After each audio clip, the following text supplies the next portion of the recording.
I love our open mics. I just always get so excited about the poetry that you all bring to us. And I'm really grateful because without you doing that, we wouldn't be here. We wouldn't be this successful. I'm Tracy O'Day. I'm one of the editors for Smartish Pace.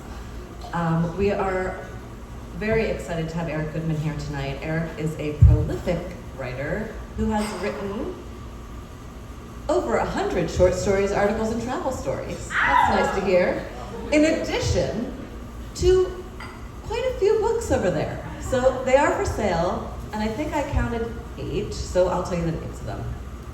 Faraway Tables is his most recent, which he'll be reading from today.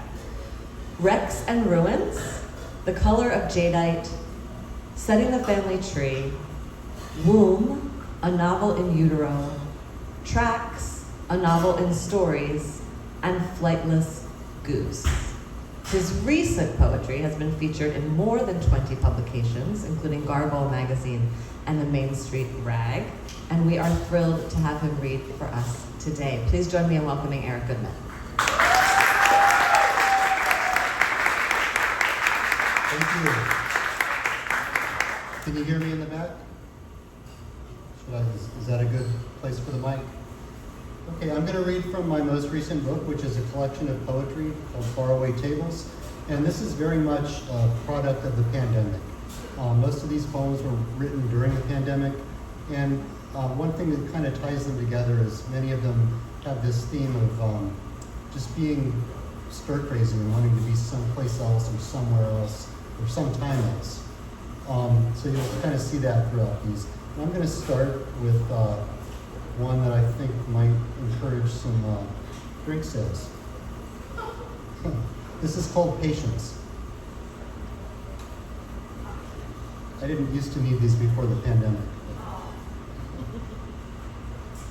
Sleep still heavy upon you. You ask me to do it. I want it as badly as you do. Through the morning fog, I find the bag, pulverize dark beans into powder, press dust into metal cup, stumble through the morning routine. We wait, listen, anticipate, place 2 mugs upon the granite counter, desperate for delivery. We wait. Outside the kitchen window, milky mist rolls along the marshy grounds. You ask how much longer, although you know there's no rush in such things. A steamy aroma rises and teases us, promises we will be blessed for effort and patience. And yet what patience? What effort? Certainly not our own. These beans have traveled across 4 years, across the globe, from Indonesia to our home. Planted, matured, harvested, dried, milled, tested, roasted, packaged, shipped. And what do you or I know about this journey, besides the purchased reward of indulgence? Erupting now, at this moment, as I fill our cups, we take our sips, awaken, and are raptured into a new day. Thank you. This one's called Toast to Friendship. And this was before the war broke out in Ukraine. Seeing my children stand there and, oh, I'm sorry, it wasn't. It was right as it was breaking out, because there's a reference to it later. Seeing my children stand there in Kiev's Independence Square, beneath the victory column, Slavic goddess and protector of home, presiding with branch in hand, I remembered my visit decades earlier to Russia as a student just after the Iron Curtain fell. How peaceful a place the world seemed to finally be, young Russians and Ukrainians, Americans and Brits, toasting to international friendship with shots of Stolichnaya and Jim Beam, chased by strong, smelling black bread. Decades later, as my children looked up at the obelisk in this independent nation, it seemed at the moment that peace had endured. Within a year, that square had become a burning battleground, the revolution of dignity taking 100 lives. These people in Kiev, people just like us, no longer worried about when to go to the store for toothpaste, but whether their sons and daughters would live in an independent nation, or live at all. And now, this special military operation, shall we call it a war, threatens civilian lives in cities and communities just like ours. buildings blown open, communities torn apart, refugees seeking asylum. When this passes, let my adult children stand in Independence Square again, alongside the children of my Ukrainian and Russian friends, and let the new generation toast to international friendship, just as we did, so sincerely, not so long ago. Thank you. This one's called Relics. The two of us amble through Baltimore's Museum of Industry, our footsteps echoing off antique machinery. Some 40 years ago, we came here as children, curious hands sticky with candy and cola, as we ran from the cannery to communications, never imagining ourselves still in touch, or alive for that matter, as older men. Reconnecting on social media, we consider this venue of our elementary school field trip an ideal location for coming together. The relics around us boast of yesterday's Baltimore, a thriving center of industry. Our conversation turns from shared childhood memories to the day-to-day strangers we've become. Decades may have passed between us, but our bond remains durable, like these vestiges of a bygone age. We consider the divergent occurrences in our lives as we glance at the vintage printing press, a demonstration sharing with us how easily the movable letters connect, disconnect, reconnect. And thank you. I don't know if this was lighter or darker, maybe a little bit. This is called Newsworthy. The death toll, staggering.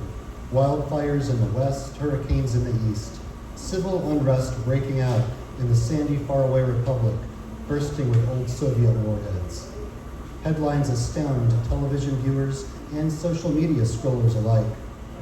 The same day one person is found abducted, another from last week found mutilated in a ditch. An atypical news day taking eyeballs off presidential gaffes and congressional squabbling. The fatal electrical fire at the puppy mill, outdone only by the deadly gas leak in the orphanage. Somehow lost in this news cycle, the press release announcing my book's publication date.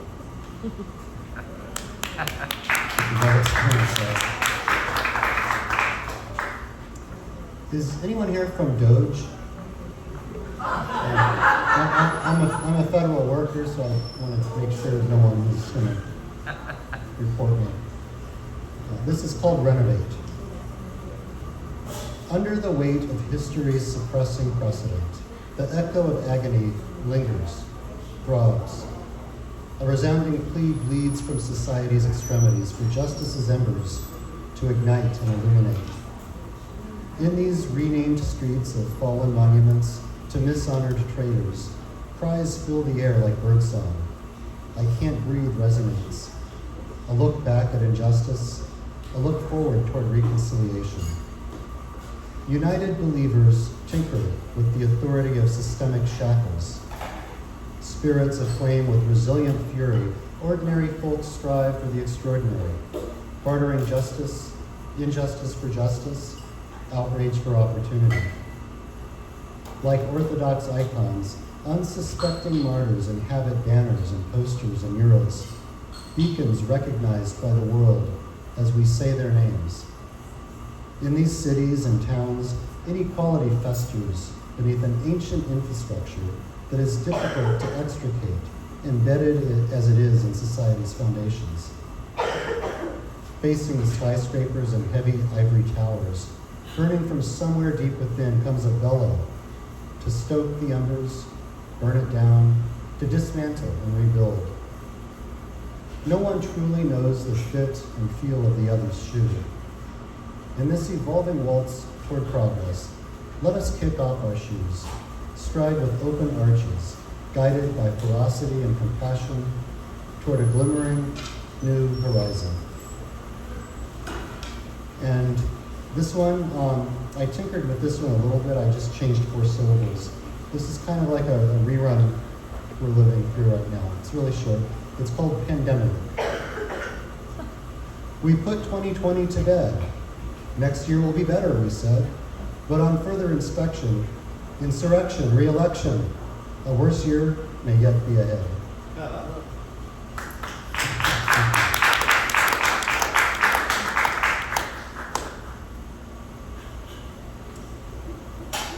This one's called Fado. It's been 6 months since Portugal, and yet we find ourselves listening still to the soft acoustic sounds of traditional Portuguese music.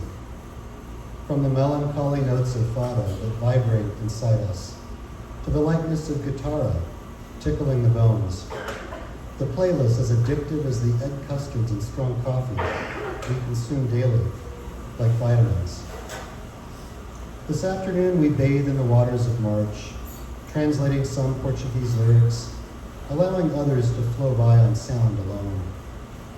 We dry ourselves beneath the warm breath of fado, a guitarra and viola, a woman wailing, craving what she once embraced tightly, but now misses so much that it aches. Thanks. Immersion. The woman dips her toe into the bath, into the 120-degree water, holds it there for a matter of seconds. Instinct overrides determination. She pulls out, waiting for the temperature on the thermometer to subside. 117, 115, 111.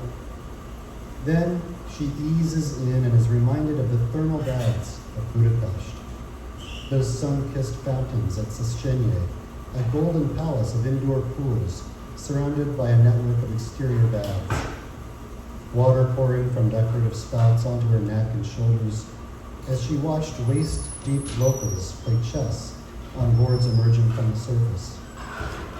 She joined the travelers in the whirlpool's current, circling like a devout pilgrim around Mecca, then found paradise in the aromatic baths inside. Across town in Buda, the famous baths in Clare were outdone only by the obscure ones recommended by the cafe barista. The interior baths of various temperatures and themes tempered frigid ice pools with spicy cauldrons, fiercer than the 110-degree water at home. These extremes made possible by the gradual increase and decrease in temperature from pool to pool. In those baths, she'd tested tolerance and emerged resilient as a sword grows stronger when taken from a red-hot forge and plunged into ice-cold water.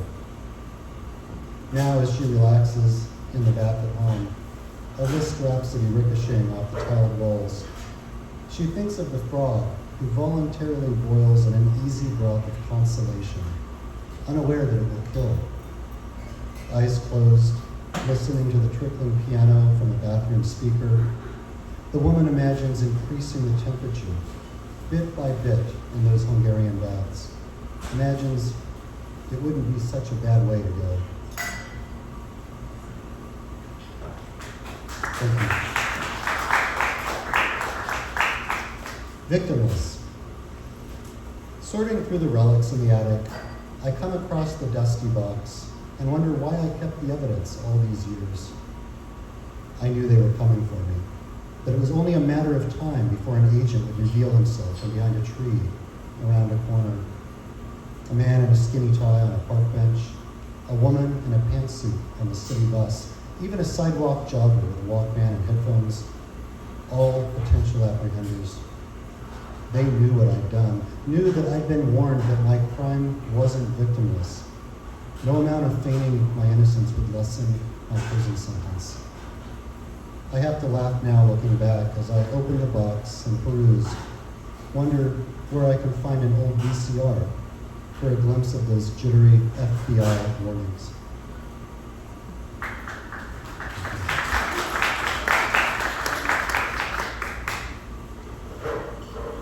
Some people might be too young to remember, but this is called Poolside with Wilfred Brimley. As a teenager, I remember watching Cocoon, a movie about ancient men searching for elusive youth. My own children, now older than I was then, sometimes watch classics with me, immersing ourselves in another era. A showering of alien cocoons could not have taken me more by surprise than when I learned that Wilford Brimley was only 49 years old when he played that old man? Have we discovered the fountain of youth through medicine and science and healthy living? Me, 2 years older than Pori Brimley, yet still in a youngster's frame of mind? Or is it that I think of the Wilford Brimley from Cocoon, and the Wilford Brimley selling diabetes medication on horseback, and the Wilford Brimley who eats oatmeal because it's the right thing to do and the right way to do it, as one and the same? This youth-centric movie sends me peeking into neighborhood swimming pools, searching for an inviting glow. And I'm going to end with this last poem is actually one of the few that I didn't write during the pandemic. I wrote this one about 17 years ago.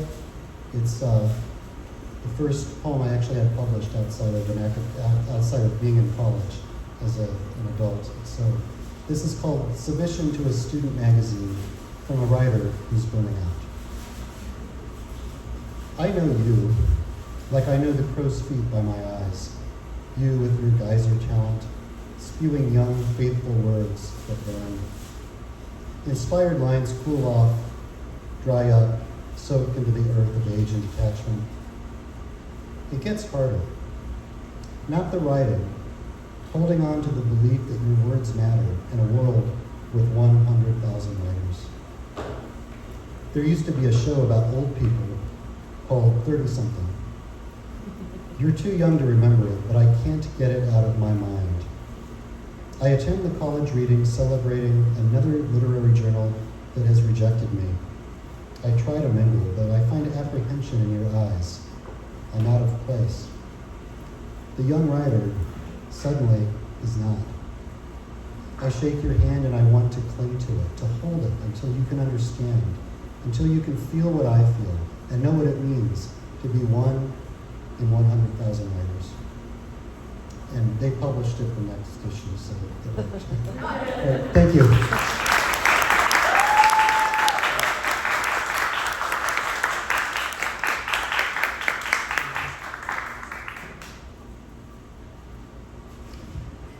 Eric, thank you. Fantastic. I remember Wilford Brimley.